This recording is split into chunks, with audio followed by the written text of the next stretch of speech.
Lecture 3, Securities Trading.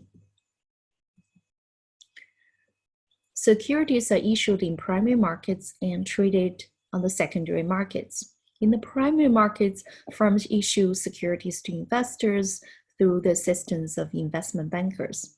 On the secondary markets, firms are not involved.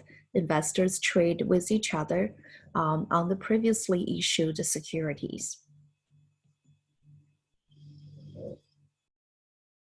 Firms may issue initial public offerings when private firms goes to public the first time, or existing public firms may issue seasoned equity offerings, which is called SEO. Bonds may be issued through public offerings or private placement, in which bonds will be issued over the counter to private investors. In the initial public offering process, private firms may hire an investment banker to prepare prospectus. Then they will do roadshows to publicize the new offerings. Investment bankers will build the book to determine the demand for the issuance and the price that investors are willing to pay. And depending on the demand and investors' interest, the investment banker will determine the offer price. Investors will obtain the shares at offering price before the shares go public. Reader, in his research, together with his co-authors, has shown that initial public offerings and seasoned equity offerings are not good investments for the first few years. This chart shows that for the first 5 years after the IPOs, as compared to non-issuers with similar characteristics, IPOs are significantly underperforming. And similar charts can be seen for seasoned equity offerings. Once shares go public, they can be traded on exchanges, through dealers market at all. In general, there are 4 types of markets. The first market is called direct research markets. The markets will connect buyers to sellers, and they will trade by themselves.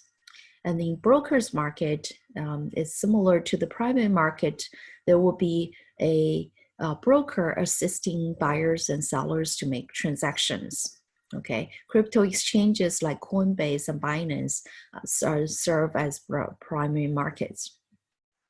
The dealers market, an example would be NASDAQ, in which the third party, who are the dealers, act as intermediate buyers and sellers, and they may keep an inventory. Lastly, in the options market, such as NYSE, the brokers and dealers will trade one location, and the exchange, such as NYSE, will keep a limit order book, and trading will be relatively continuous. For most of the secondary shares for stocks, and they are traded on the options market or dealers markets, but for secondary offerings of bonds, and some other markets may involve. When you trade a stock with a mutual fund and ETF, you have to have a broker. Once you open the broker account, and you can select either self-directed or broker assistant order. Majority of the time, you will be using self-directed order, and for some over-the-counter securities, you will have to use broker assistant order. When you place the trades, indicate the ticker symbol of the security you want to trade. Indicate whether it's a market order, limit order, stop order, or other type of order, which we're going to talk about in a second.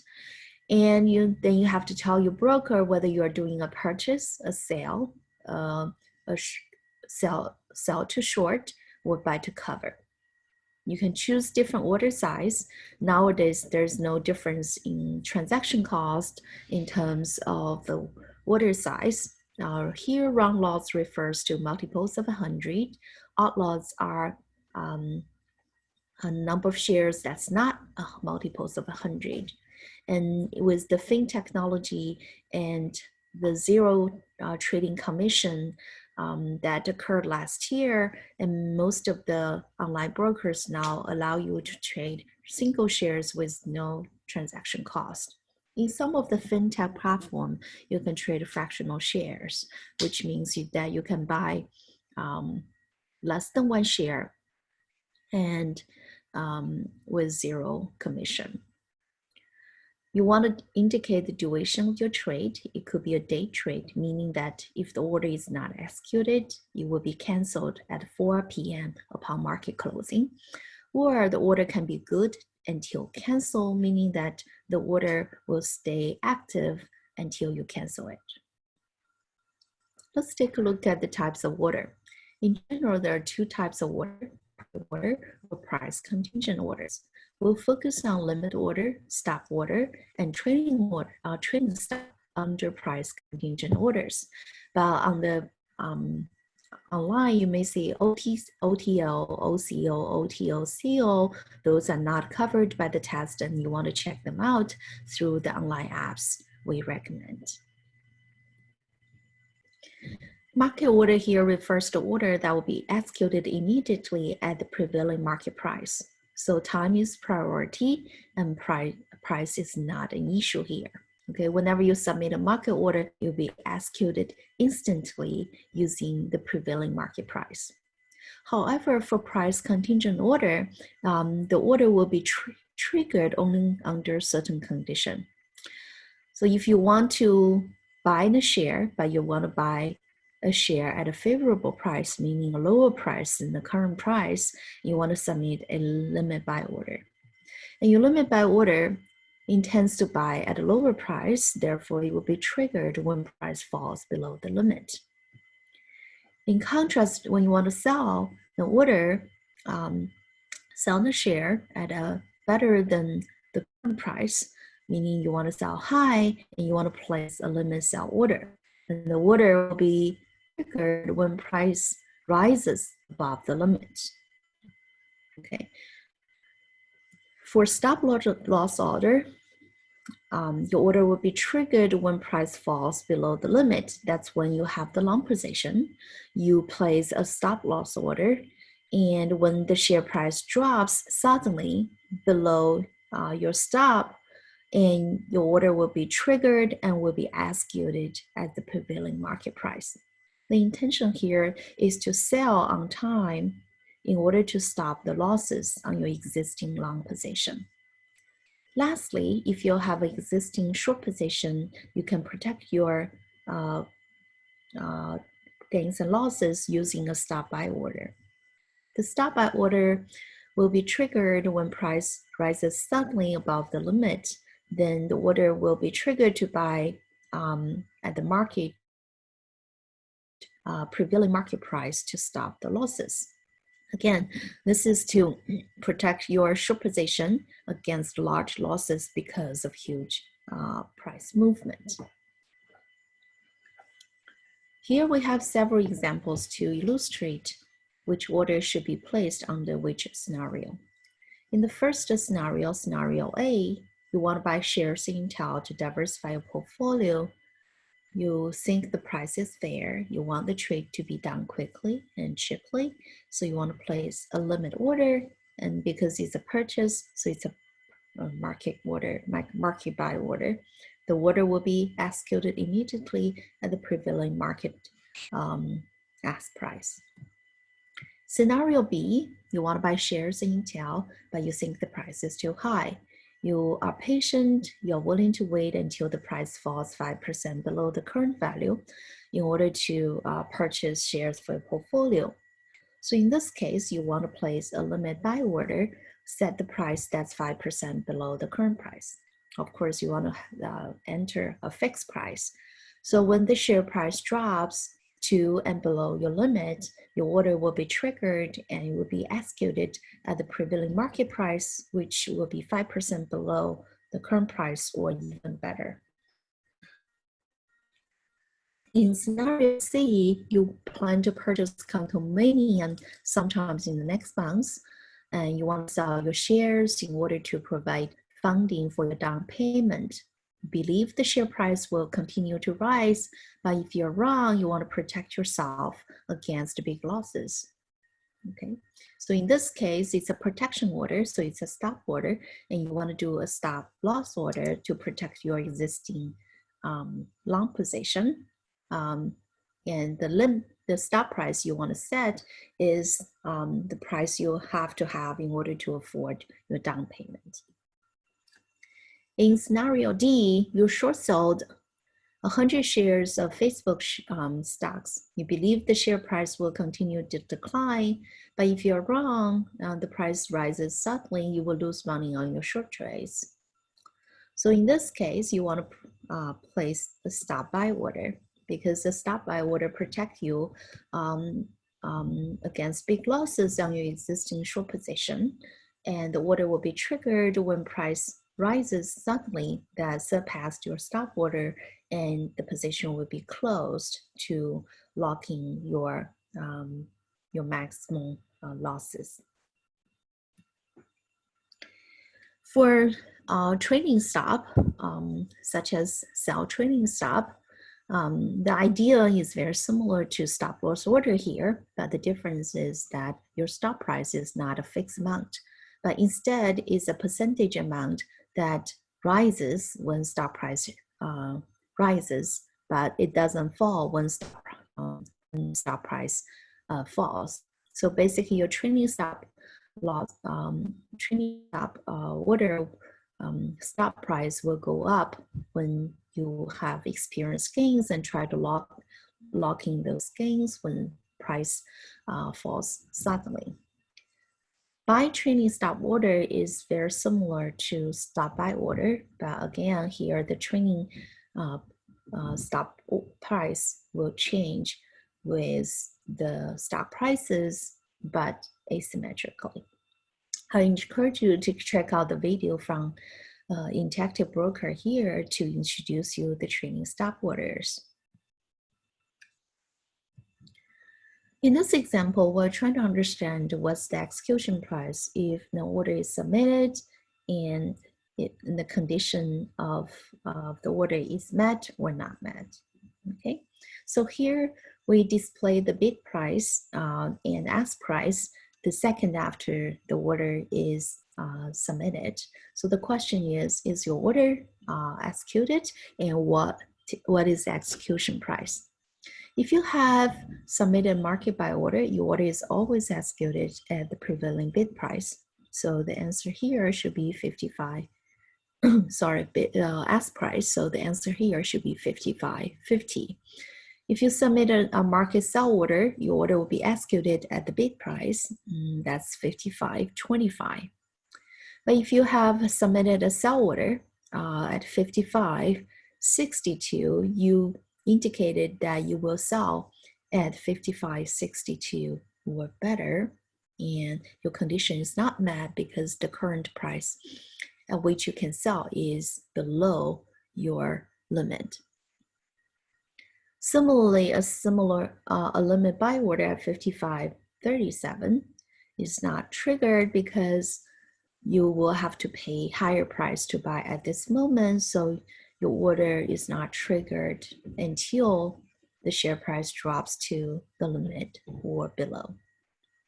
For stop orders, okay, if your stop loss order is 55.62, and your order will be triggered in this case and to sell your existing long position at 55.25. So what happened here could be the case that the stop the price was a lot higher and previously, and suddenly the price drops significantly that trigger your stop. Okay. Similarly, if we have a sudden change in price your stop buy order at 55.37, that will be triggered at 55.50 because there's a big jump in the price, so that you want to get out of your short position to lock in the losses. And brokered, the cost of trading includes cost of trading. Cost of trading includes explicit cost of trading, such as the fees paid to your brokerage house, which is the commission. The cost can be a lot higher for full service brokers than discount brokers. And in addition to the explicit cost of trading, we also have to pay the bid-ask spread, which is the implicit cost for trading. When we conduct large transactions, it may cause impact on the prices. That's another implicit cost of trading. Okay.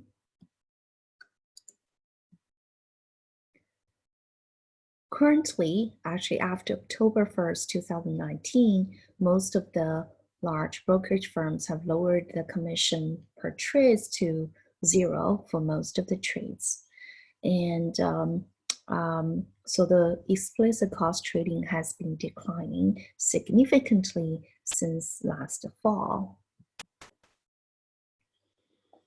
Before last fall, there are fintech products such as Robinhood and Weibo that provide zero commission fintech app that allows you to trade single shares with 0 commission. Some of the other fintech apps, such as Acorn and Beanstalk, allows you to conduct fractional trading to engage in micro investing. Last October, starting from Charles Schwab, TD Ameritrade, followed by E-Trade, Fidelity, Vanguard, and others, have eliminated their commission for all the stock trades. This was called the zero commission storm. This occurred because of the competition from the fintech product that allows to zero commission trades. Now let's talk about margin trading stocks. Here are our ideas. Our purpose is to understand what is margin trading and how to assess the risk of return of margin trading. Okay, so-called margin trading is you only putting a proportion of the investment process by using your own money. So the remaining portion is borrowed from your brokers. Okay, so stocks purchased on the margin must be maintained with the broker as collateral for the loan, because you borrowed either money or stock from your broker. Okay, so initial margin requirements set by the Fed Reg T is 50%, which means your own money has to account for at least 50% of the stocks you purchased, or to engage in margin trading. However, when the stocks you purchase falls in prices, then you have to meet the maintenance margin requirements.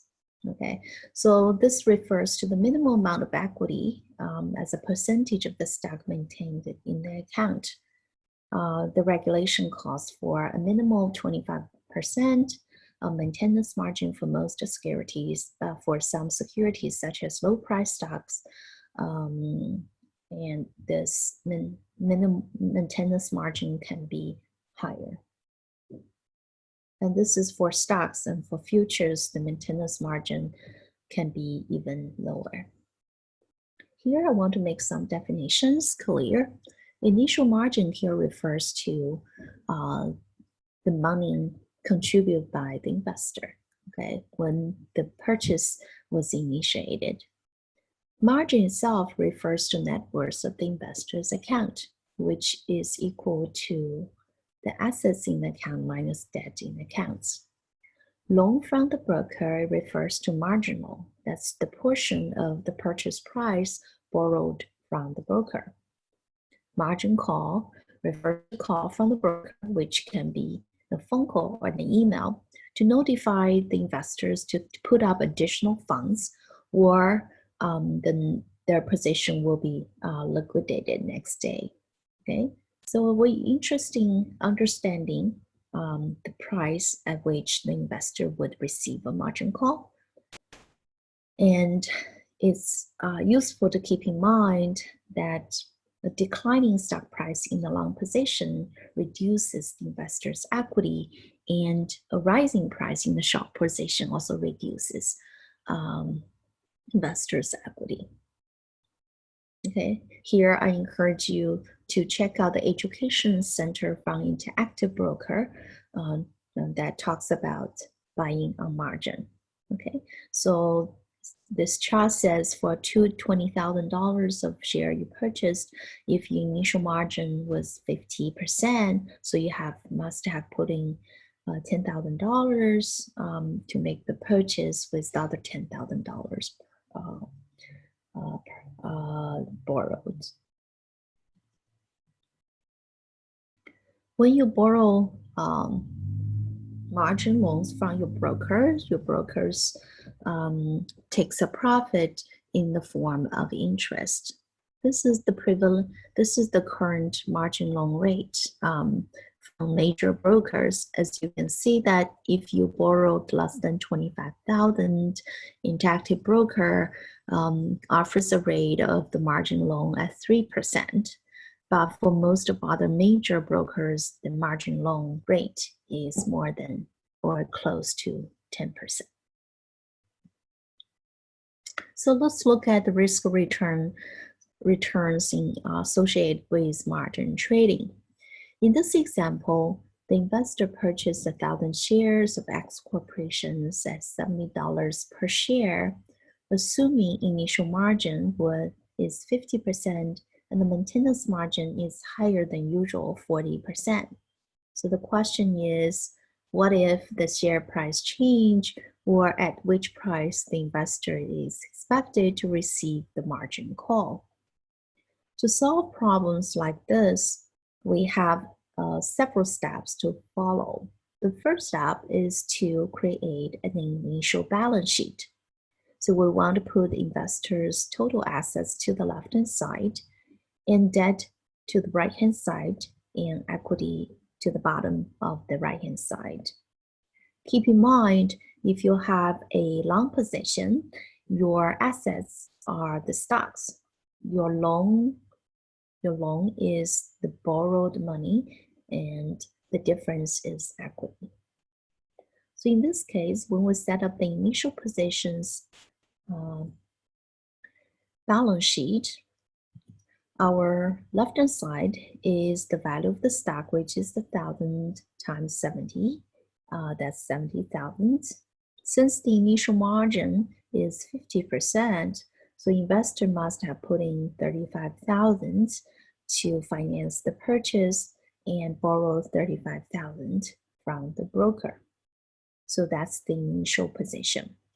When share prices change, the value of the stock in the asset column will change, and the value of the debt will not change if we assume zero interest on the loan, but it will go up if the interest is not zero, and the difference will be equal to the equity. In this example, we assume the interest to the margin loan is zero. So let's first consider the scenario in which the stock price falls to $60 a share. So our next step is to create the new balance sheet. Again, we're going to put assets to the left, loan to the right, and equity to the bottom right. In this case, 1,000 shares is now worth 60,000. The loan amount doesn't change, assuming zero interest rate. So the difference between asset and debt will go down to 25,000. So our equity is decreasing because of the value of the stock is decreasing.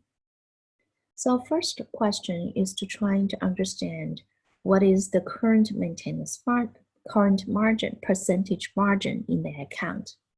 We started with 50%, but now the definition margin is equity over value of the stock. Now the percentage margin is 25,000 divided by the value of the stock, 60,000, which is 41.67%. Okay, so the percentage margin has reduced from 50% to 41%. Next, let's look at the rate of return. The definition of rate of return is change of your equity divided by your equity. So we focus on the equity of the investor instead of the total account because part of the account value is the borrowed money. So the change in equity is the change from 35,000 to 25,000 or a reduction of 10,000 over the initial value of the equity, 35,000. The account has decreased by 28.47%. Okay, as compared to stock price that falls from 70 to 60, which is about 14%, and your rate of return on the account is doubling the rate of return on the stock. So why is that? Because margin trading is essentially taking a leverage bet on your purchase. You double the shares that you can afford, therefore you double the returns that's in your account. So lastly, we want to know how far can the stock price fall before you get a margin call. Again, we want to set up the new positions balance sheet here because we don't know the price. We will set it to a P star and use it to calculate the items on the new balance sheet. So for the asset side, we have 1,000 shares. Each of the shares is worth P star, so our asset is 1,000 P star. Our debt will continue to be 35,000, assuming zero interest rate. So the difference between asset and debt, which is 1,000 P star minus 35,000, will be our equity. The percentage margin at this point is a function of P star, which is the equity, minus divided by the stock value. We will set it to be equal to the maintenance margin, 40% in this case. So for most cases, we would set it to 25%, but this question specifically defines maintenance margin as 40%. Okay, then we will solve the equation by multiplying 1,000 P star on both sides, collecting the terms with respect to P stars, and solving P star, and we get $58.33. This means that when stock price falls below $58.33, the investor will get a margin call. I leave this exercise for you to practice at home. In this example, we have different number of shares, different price, and we'll calculate the percentage margin, we'll calculate the rate of return, we'll calculate the margin call price, very similarly to what you have seen in the example. Let's go to short sales on margin. So what is a short sell? Short sell is to borrow shares that you don't own on margin, and you sell it. It's anticipating the share price will decline so that you can purchase the share back, return the shares to your lender in order to profit from the expected share price decline. So short sell is a transaction to express the bearish views on the investors. The initial margin here is equal to the initial cash collateral put down by the investors as a percentage of the value of the stock. The margin loan amount is equal to the market value of the short position when at any point in time. We also have a short proceeds because once you borrow the shares and sell it, you can collect the cash proceeds, and that proceeds has to be maintained in your account with the broker as the collateral of the trades. When the investor closes out position, they buy back the stock, return the stocks to the lender, and hopefully profit by the price decline.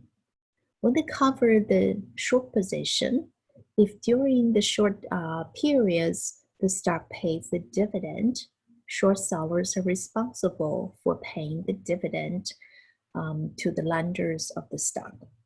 Since dividend payout are typically associated with decline of stock prices, and theoretically should be equal to the amount of the dividend. So for short sellers, there's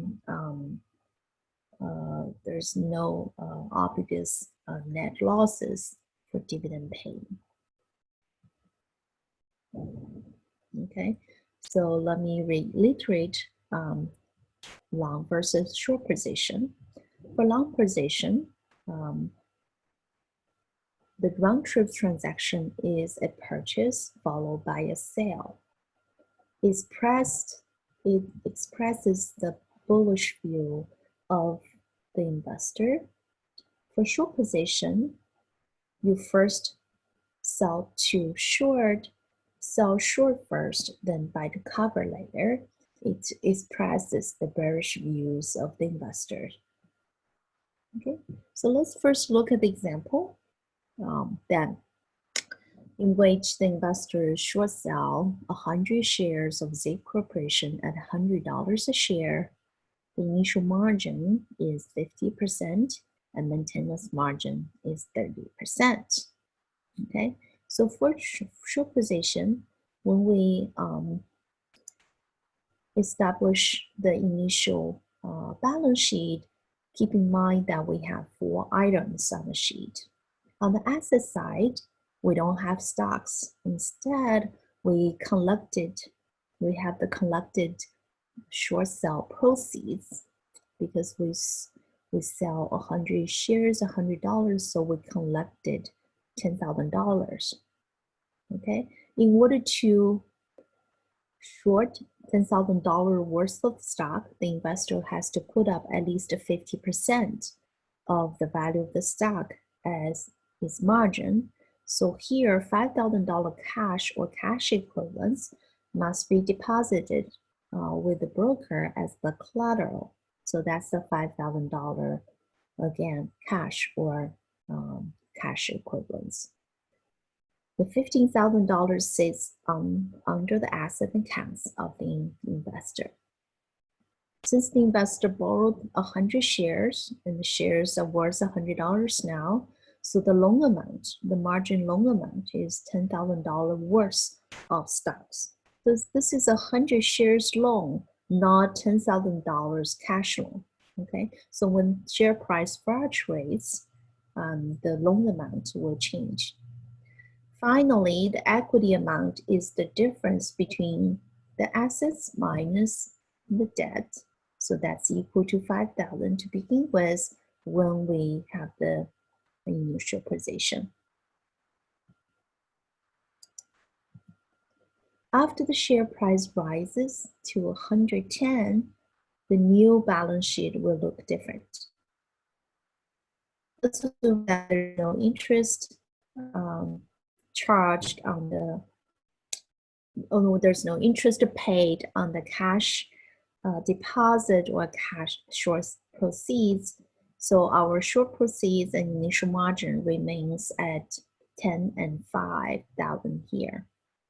However, our stock loan value will go up to $11,000 because it will cost investor $11,000 to buy back 100 shares in order to repay her loan. Because the debt is increasing, the assets don't change, the equity will have to decrease by $1,000 to offset the increase in debt. So in this case, When we calculate the percentage margin, again, as the equity in the account over value of the stock, we will use the $4,000 divided by $11,000, the value of the stock, in order to get the percentage margin, which turned out to be 36.36%. For the rate of return, we again look at the change in equity, which is negative 1,000, 5 dropped to 4, over the initial equity, which is 5,000. Then we can see that the change in equity is negative 20%.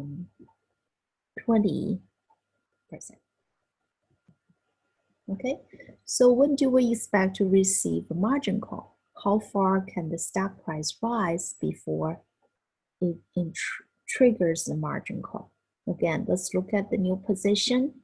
We're going to write the assets and debt and equity as a function of the stock if they were cash. Again, the short proceeds, the initial margin remains the same as their cash, and we assume zero interest paid on the cash deposit. The stock loan will be worth $100, 100 shares times P star.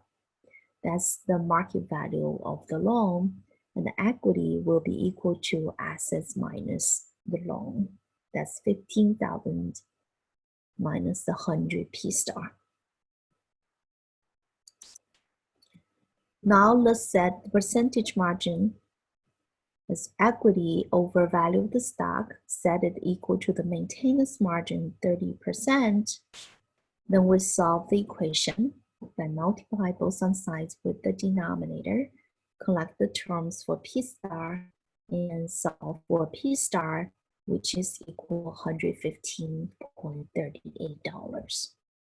This means if the stock price rises above 115.38, the investor will get a margin call. Okay, so comparing long and short position, remember that whenever you set up the balance sheet for the short position, you have two term items on the asset side, and your loan is no longer the cash loan but stock loan. So you will fluctuate with stock price. Okay, I leave an exercise for you to practice at home. In this example, again, you will calculate the rate of return and you will calculate the price at which the investor will receive a margin call. Lastly, I want to clarify how to deal with dividends and interest if they're not zero. Okay, so if a long position, dividends are paid to the stock because your stock are your assets, so dividend will add to the value of the assets. And interest will add to the value of your debt because you borrowed cash loans. Okay, for short position, dividend will add to your debt because short sellers will pay dividend to the lender, so that adds to the liability of your loan. However, interest paid on the cash deposit will accrue to your asset sides because for short sellers, the assets are a cash deposit. For example, if you purchase $12,000 worth of stocks with $4,000 borrowed, the interest on the loan is 8% per year. 1 year later, how much is your debt? In this case, the 8% will be compounding on your, will be add to your borrowed loan. So your debt will be 4,000 times 1 plus 8%, which turned out to be $4,320. Second example, if you short 1,000 shares of Intel, currently at $20 a share, you give your broker $15,000 to establish your margin account. If the share pays dividend $5 a share, the current price per share is $14. How much is your debt? Okay, since your debt is the loan, so the market value of the loan is 14, but you own the dividend to the lender, that's 5. So your per share liability is 19 times 1,000. So your loan amount is now worth 19,000. Okay, that's all for the lecture.